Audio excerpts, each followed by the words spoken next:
ഈ ഇപ്പം നമ്മൾ പൊതുവെ കാണുന്നത് ഈ സ്റ്റെൻറ്റിൻ്റെ കാര്യത്തിൽ സ്റ്റെൻറ്റ് ഇങ്ങനെ ഒന്നല്ല രണ്ടല്ല ഇങ്ങനെ ഇട്ടുകൊണ്ടിരിക്കുന്ന ഒരു സിറ്റുവേഷൻ കാണുന്നു.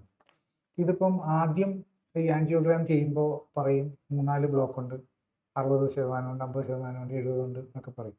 അപ്പോൾ ഈ പറയുന്ന ശതമാനം ബ്ലോക്കുണ്ട് എന്ന് പറഞ്ഞാലും എന്തുകൊണ്ടാണ് ശരിക്കും ആ ഫർദർ സ്റ്റെൻറ്റ് ഇടലിൻ്റെ ഒരു ആവശ്യം വരുന്നത്? അത് ശരിക്കും പേഷ്യൻസ് ഒരു ഒരു സ്റ്റെൻറ്റ് ഇട്ടാൽ അപ്പോൾ ഒരു റിലീഫ് വരുന്നു, അത് കഴിഞ്ഞാൽ അല്ലെങ്കിൽ അപ്പോൾ ഒരു ലൈഫ് സേവിങ് വരുന്നു, പക്ഷെ വീണ്ടും അതേ പ്രക്രിയയിലേക്ക് തന്നെ വീണ്ടും പോകുന്നു. എന്താണ് ഈ പേഷ്യൻസ് ശരിക്കും മനസ്സിലാക്കേണ്ടത്? ടെന്റ് ഇടുമ്പം നമ്മൾ അവിടെ ഒന്ന് ഓപ്പൺ ചെയ്ത് കൊടുക്കുമ്പോൾ നമുക്കൊരു കുറച്ചൊരു റിലീഫ് കുറച്ച് നാളത്തേക്ക് കിട്ടും. പക്ഷേ ടെന്റ് ഇട്ട് കഴിഞ്ഞാൽ ഡെഫിനറ്റ്ലി അത് ഒരു വീണ്ടും ബ്ലോക്ക് വരാനുള്ള പോസിബിലിറ്റി ഉണ്ട്. ഈവൻ നമ്മൾ കറക്റ്റായിട്ട് ബ്ലഡ് തിന്നേഴ്സ് എടുത്തില്ലെങ്കിൽ ഒരു അക്യൂട്ട് ബ്ലോക്ക് തന്നെ വീണ്ടും ഒരു അറ്റാക്ക് വരാനുള്ള പോസിബിലിറ്റിയും കൂടുകയാണ് ചെയ്യുന്നത്. ശരിക്കും ഇതിനകത്ത് വേണ്ടത് എന്താണെന്ന് ചോദിച്ചാൽ സ്റ്റെന്റ് ഇട്ടാലും ഇട്ടില്ലെങ്കിലും ലൈഫ് സ്റ്റൈൽ കറക്ഷൻ വേണം. പക്ഷെ പലപ്പോഴും നമ്മൾ ലൈഫ് സ്റ്റൈൽ കറക്ഷൻ എന്ന് പറയുമ്പം ആർക്കും അറിയില്ല എന്താണ് ശരിക്കും ഉള്ള ലൈഫ് സ്റ്റൈൽ കറക്ഷൻ.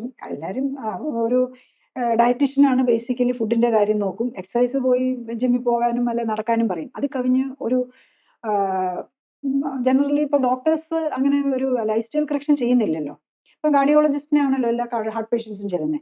അവിടെ കാർഡിയോളജിസ്റ്റ് സ്റ്റെന്റ് ഇടുക, അല്ലെങ്കിൽ മരുന്ന് കൊടുക്കുക, അല്ലെങ്കിൽ ബൈപ്പാസ് ചെയ്യുക. അപ്പം സർജൻ ആണെങ്കിൽ ബൈപ്പാസ് സർജറി ചെയ്യും, ഇന്റർവെൻഷൻ കാർഡിയോളജിസ്റ്റ് ആണെങ്കിൽ സ്റ്റെന്റ് ഇടും.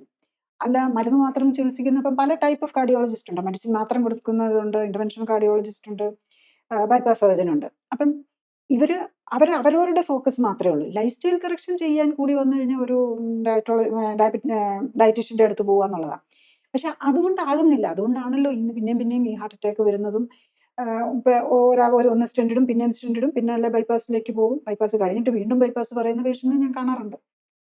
അപ്പം നമ്മളെ ലൈഫ് സ്റ്റൈൽ കറക്ഷൻ കറക്റ്റ് ആകാതെ വരുന്നതുകൊണ്ടാണ്.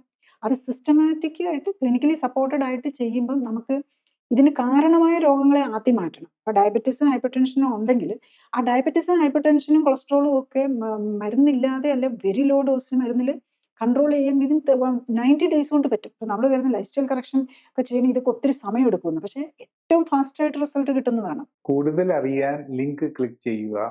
കൂടുതൽ വീഡിയോകൾക്കായി സബ്സ്ക്രൈബ് ബട്ടൺ അമർത്തുക.